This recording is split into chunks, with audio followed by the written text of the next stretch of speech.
नमस्कार साथियों, Vivekananda career point में एक बार फिर से आपका स्वागत है। हम बात कर रहे थे विशेषण की, जिसके हमने परिभाषा व दो भेद पढ़ लिए थे। अब हम उससे आगे बात करेंगे। देखो भी, विशेषण किसे कहते हैं इसकी बात हमने कर ली थी भी। विशेषण क्या होता है? विशेषण उन शब्दों को कहा जाता है जो संज्ञा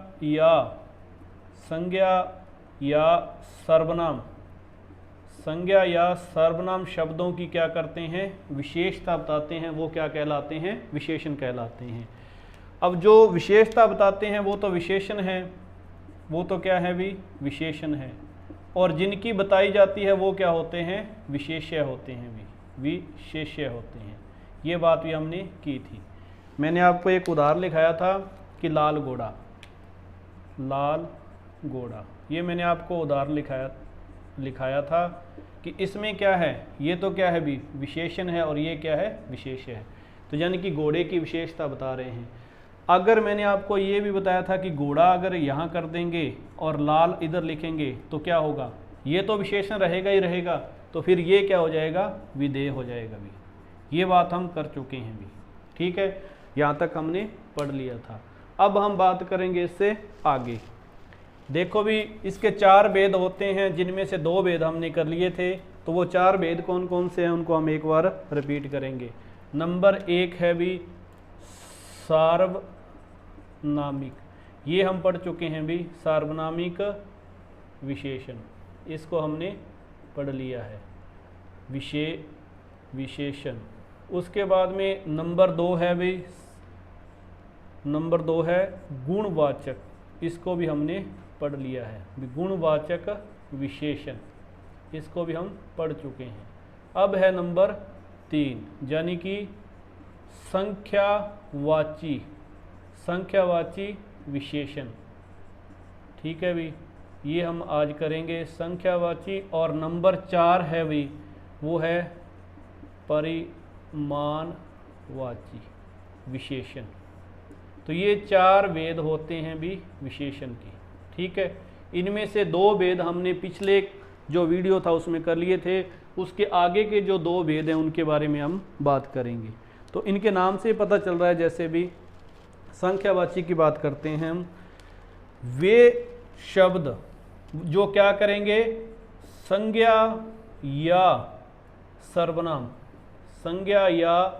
सर्वनाम शब्दों की संख्या का बोध करवाएंगे। कि संज्ञा या सर्वनाम शब्दों की जो संख्या है उसका बोध करवाएंगे, तो वो क्या कहलाएंगे?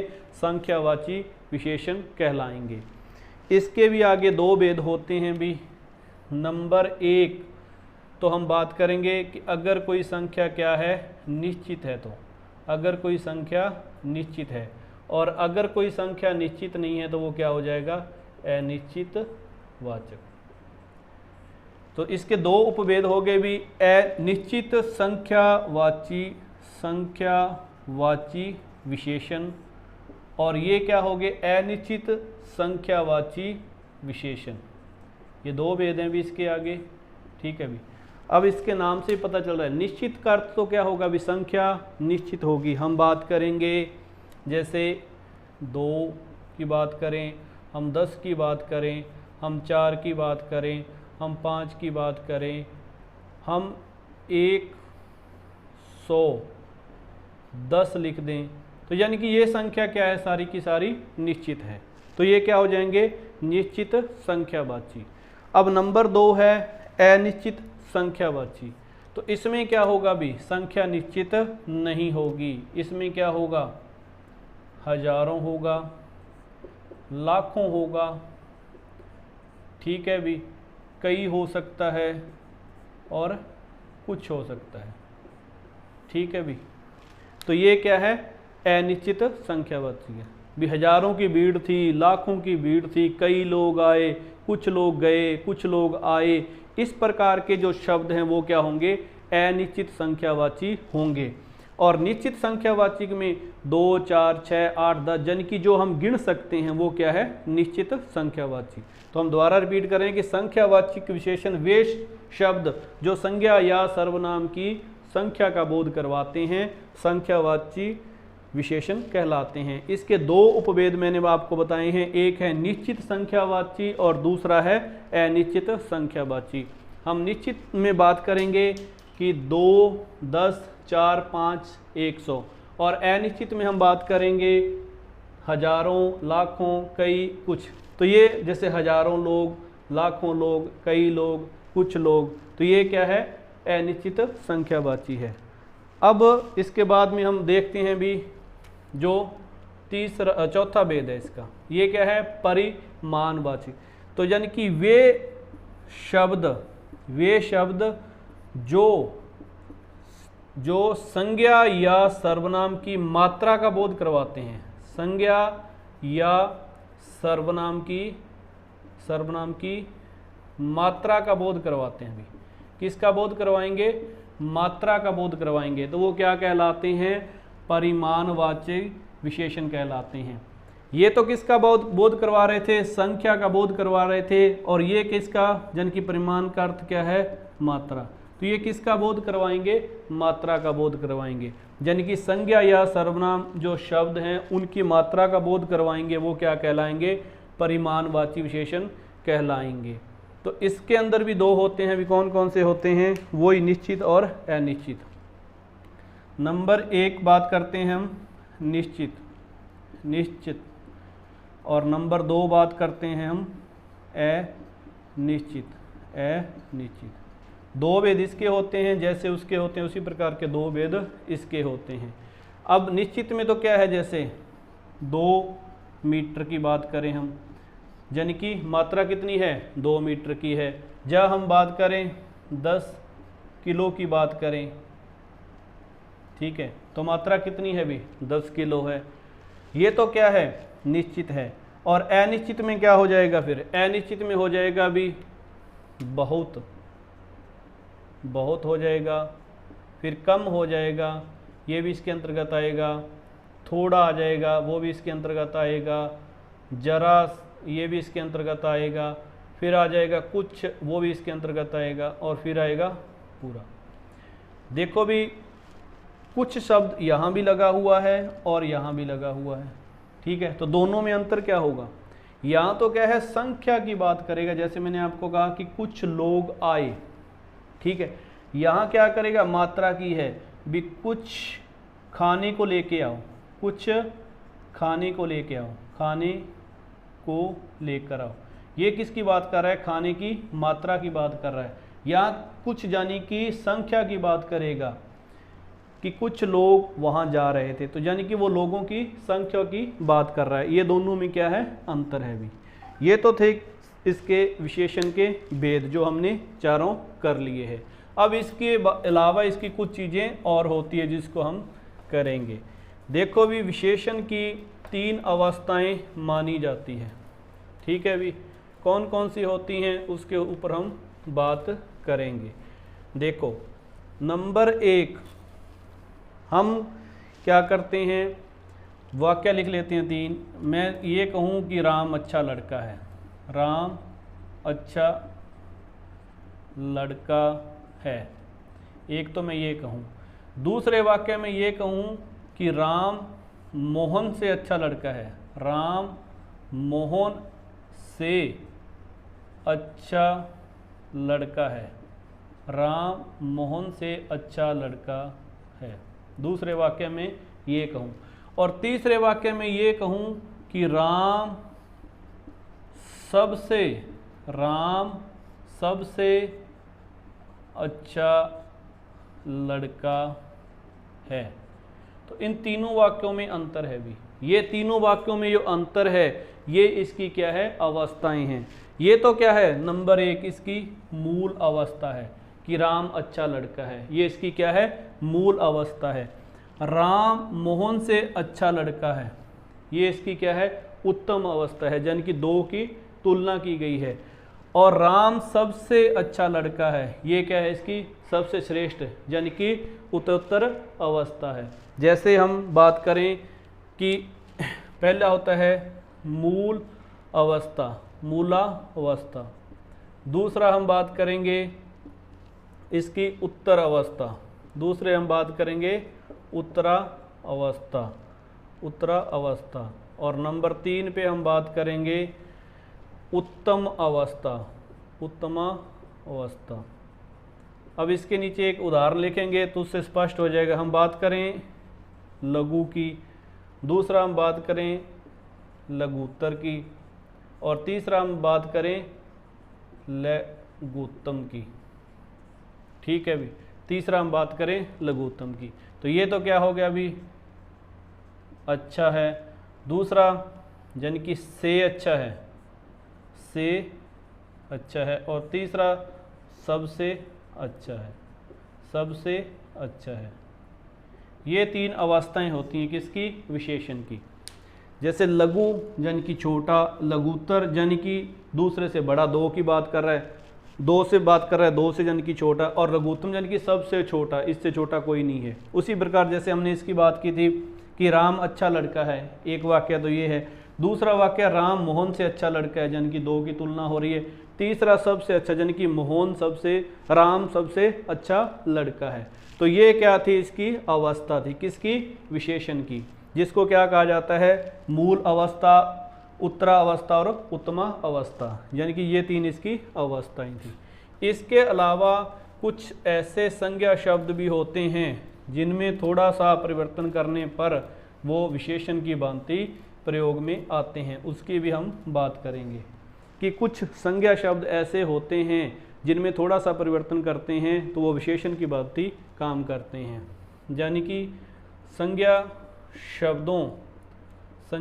शब्दों में परिवर्तन होने पर वह विशेषण की भांति काम करते हैं, वह विशेषण की भांति काम करते हैं, विशेषण की तरह काम करते हैं, काम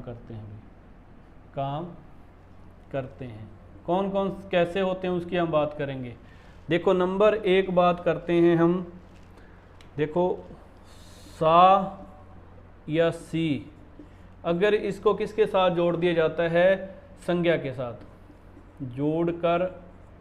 जोड़कर संज्ञा का विशेषण बनाना, संज्ञा का विशेषण बनाना कि सा या सी शब्द को हम संज्ञा के साथ जोड़ेंगे तो वो किसकी भांति काम करेगा, विशेषण की भांति काम करेगा। जैसे बड़ा सा घर बनाया, बड़ा सा घर बनाया। जहाँ हम बात करेंगे स्वर्ग सी नगरी देखी, स्वर्ग सी नगरी देखी। तो ये बड़ा और स्वर्ग, इसमें क्या है, सा और सी शब्द जोड़े तो ये किसकी भांति काम करेगा, विशेषण की भांति काम करेगा। कि इन संज्ञा शब्दों के साथ में सा और या सी जोड़ने से ये किसकी भांति काम कर रहा है, विशेषण की भांति। सीधे कोई भी संज्ञा शब्द विशेषण नहीं होगा, सर्वनाम शब्द सीधा विशेषण हो सकता है, इसकी बात हमने पिछले वीडियो में की थी, लेकिन संज्ञा शब्द कोई भी सीधा विशेषण की भांति काम नहीं करेगा। जब उनके साथ कोई ना कोई शब्द जुड़ेगा उसके बाद में ये विशेषण की भांति काम करेगा, उससे पहले ये विशेषण की भांति काम नहीं करेगा। अब है नंबर 2, इसके अंतर्गत हम देखते हैं कि नाम या नामक या रूपी, नाम हम बात करेंगे नंबर 2 पे, नाम, नामक और रूपी।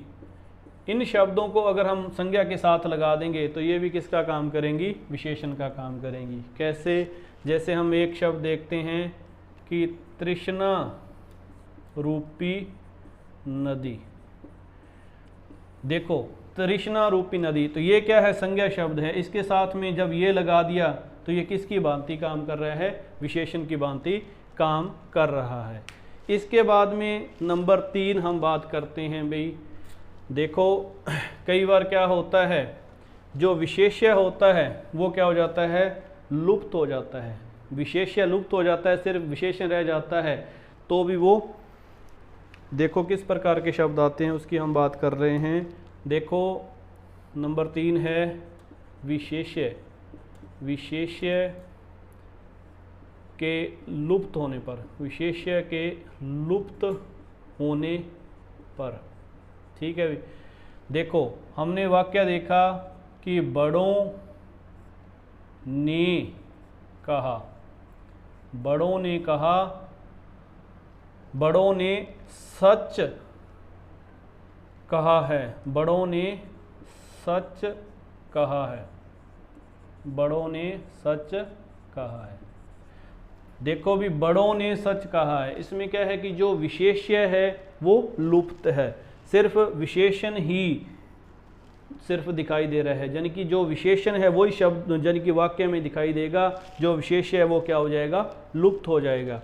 नंबर 2, दीनों को न सताओ, यानी कि जो दुखी लोग हैं उनको न सताओ, दीनों को न सताएं, दीनों को न सताएं। ये भी क्या है, इसमें भी क्या है भी कि जो विशेष्य है वो क्या हो जाता है, लुप्त हो जाता है। तो इस प्रकार के जो वाक्य हैं वो भी अपने को देखने के लिए मिलते हैं। तो देखो भी ये हमारा एक छोटा सा टॉपिक था विशेषण का। देखो विशेषण किसे कहते हैं, ये हमें पता है कि विशेषण किसे कहते हैं। ठीक है, यानी कि वे शब्द जो संज्ञा या सर्वनाम की विशेषता बताएंगे वो विशेषण कहलाएंगे। एक हमने देखा था प्रविशेषण, यानी कि प्रविशेषण। तो ये क्या होता है, हम इसकी बात कर लेते हैं भी। प्रविशेषण, प्रविशेषण तो वे शब्द क्या करेंगे, जो विशेषण की भी विशेषता बताएंगे कि वे शब्द जो विशेषण की भी विशेषता बताते हैं, विशेषता बताते हैं, वह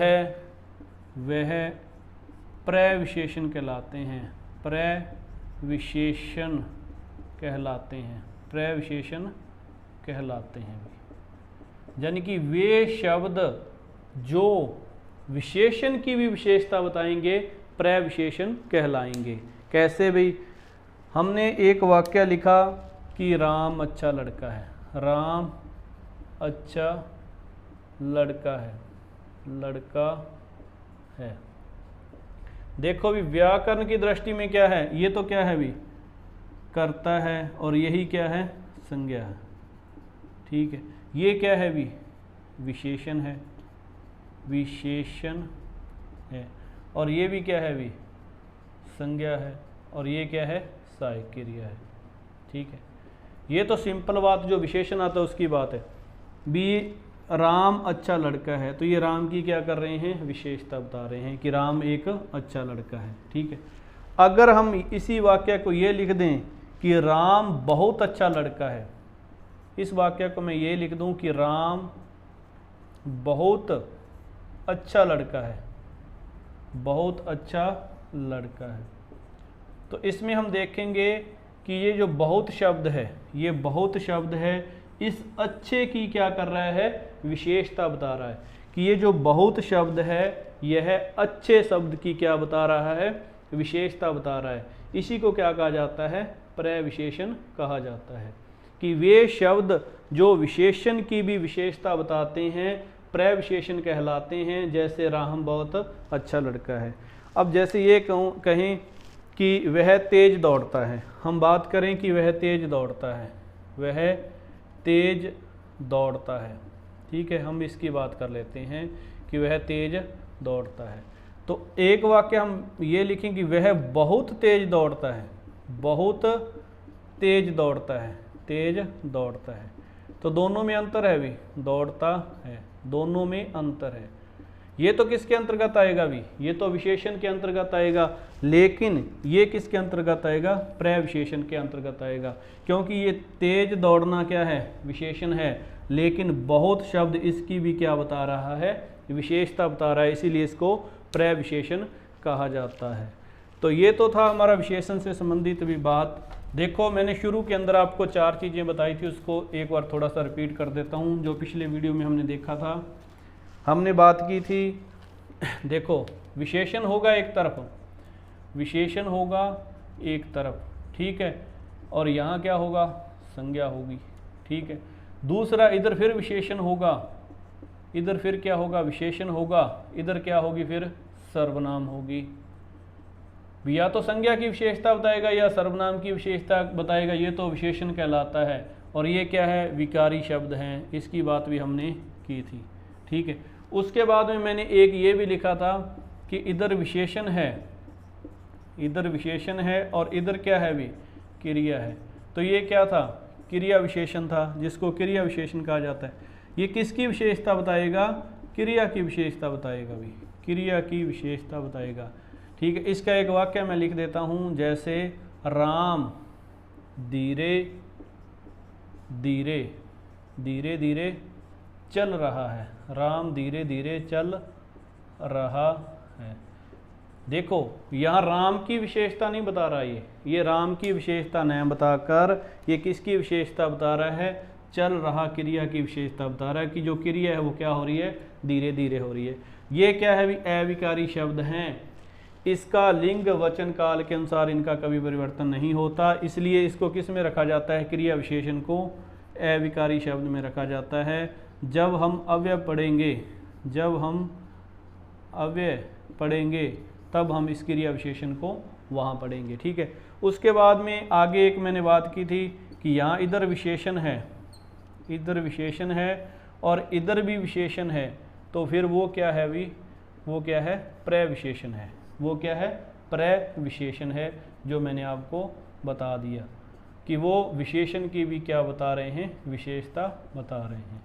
इस प्रकार से ये हमारा एक विशेषण का टॉपिक था जो पूरा होता है। उम्मीद है आपको अच्छा लगा होगा, तो इस वीडियो को लाइक करें, शेयर करें तथा विवेकानंद कैरियर पॉइंट चैनल को सब्सक्राइब करें। धन्यवाद, जय हिंद।